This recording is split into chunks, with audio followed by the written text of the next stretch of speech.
Hello, hello, hello. Welcome to WyzGyz Entertainment. This is your host, Wyman. Welcome to Movie Nuggets, where we just give you a bite-sized glimpse into movies and give kind of a super brief review.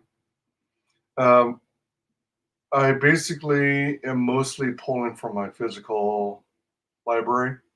I'm a big proponent of physical library, mainly because um, with digital and streaming, there are reports that companies who distribute the content are going into people's saved and purchased libraries and removing titles without the knowledge or approval of the person who purchased the content. So I'm not down with that. So I go to thrift stores, yard sales, antique shops, and try and try and score some good deals. Usually, I can find a lot of DVDs and Blu-rays I'm interested in for under like 99 cents each. Granted, they are sometimes some of the older movies, but sometimes I come across some newer stuff that people no longer want.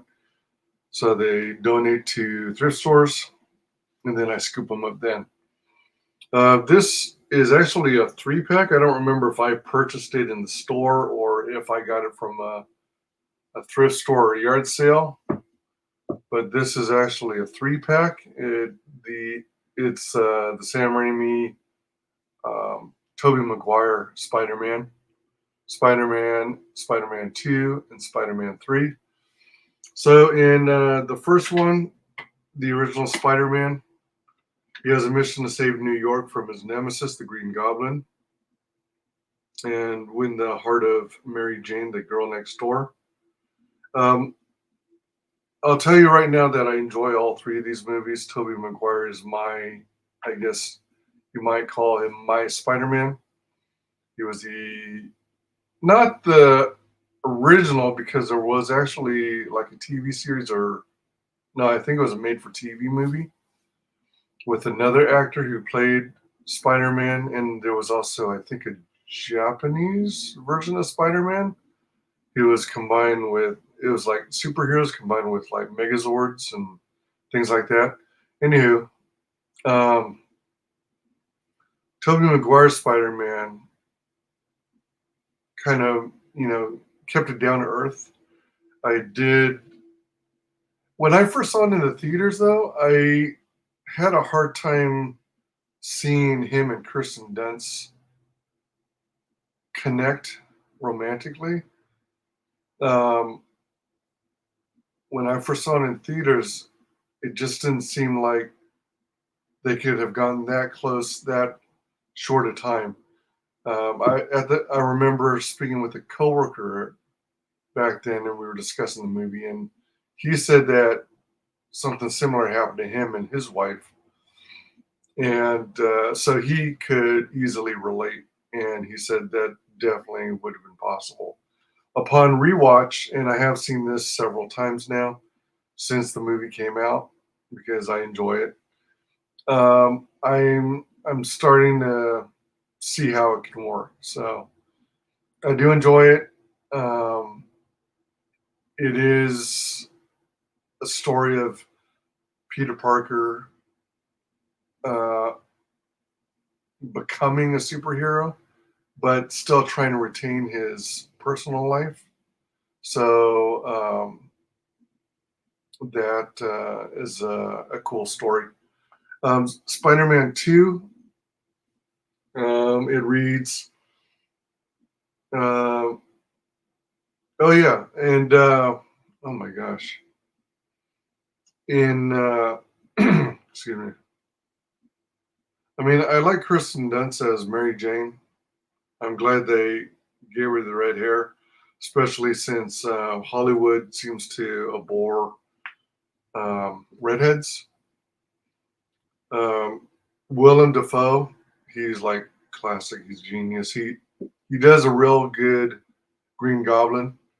Um, I initially was turned off by his costume, how everything was full of edges and It looked more or less like a large metal mask, but at the same time, you either have that or you do kind of like clown makeup and paint his face green and give him pointy ears and a long floppy hat, or you go like CG. So for its time, I guess the costume's all right. His glider was pretty awesome, but yeah, all in all, good solid movie. The second one, he fights Doc Ock, Doctor Octopus, and I remember watching the movie, and excuse me, I had my doubts about Alfred Molina, um, but he really pulled it off. He uh, he was impressive. It worked out. It seems like a lot of movies these days, superhero movies, are trying to make all the villains anti-heroes. Um, this was sort of the feel in these movies, but it gives the villains, it gives you a chance to see how you can kind of see the villain's perspective and where they're coming from, kind of like Thanos in the MCU. And,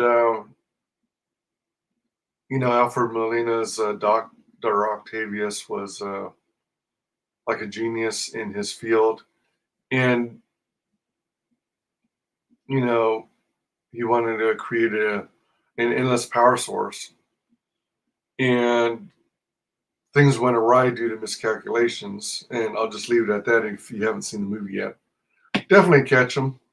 If possible, catch the trilogy and watch them back to back like I did. Um,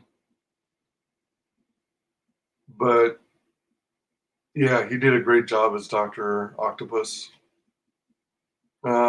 These movies are a lot of fun, full of adventure.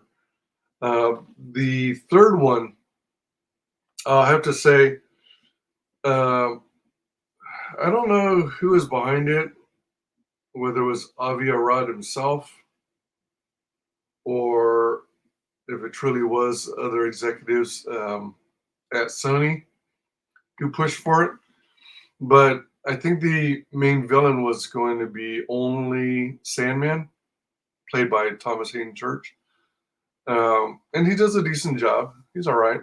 Um, but from the stories I've heard, the executives were giving Sam Raimi pressure, telling him, you got to add Venom, you got to add Venom because that's what everyone is clamoring about. He's a fan favorite. So he essentially had to cram in Venom in the storyline. And overall, eh, it was okay. It's the least favorite of mine in the trilogy, in part because the guy who plays Eddie Brock, aka Venom, is Topher Grace, who I'm so used to knowing from that '70s show. He's a decent actor, but I never could see him as an Eddie Brock turning into Venom. And oh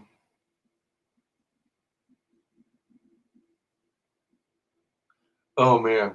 And if you haven't seen it by now, there's lots of memes about when the Venom symbiote uh, covers Tobey Maguire's Spider-Man, turns him into the symbiote Spider-Man or the black suit Spider-Man. And, you know, Toby does a pretty good job of portraying the, I don't know if it's so much the eviler side of Spider-Man gives into his, like, by default, he always wants to be the hero. He wants to, well, he doesn't necessarily want to even be a hero. He wants to protect those in need. And, but there are some cases where He wants to, like, there's a part of everyone's personality that has that goes the other way, where if someone did you wrong, you want the worst for them, you want them to suffer in some way, and the Venom symbiote kind of enhances that side of your personality. So Toby takes that turn during the movie. But then there's this, oh man, the way his attitude changes, and the he turns into like an emo Peter Parker, and that along with Topher Grace as Eddie Brock Venom were my least favorite parts of that movie. And I think given the time, they could have made a pretty good, compelling story with just him fighting Sandman. Because the way it turned out, they had to share the spotlight, Venom and Sandman. Although in the end, they kind of made it work. It was all right. Um, but it did feel crammed in. But they still made it work. So it was fun. I would recommend watching all three movies, uh, in part because, there are only three Sam Raimi movies. There was talk about a fourth one, but it never came through. Can't remember who was supposed to be slated as the villain in the fourth one. But anyway, yeah. Um, recommend for Spider-Man, recommend for Spider-Man 2, mild recommend for Spider-Man 3. So hope you enjoy them. Thanks for joining me for Movie Nuggets. Take it easy and see you in the next video.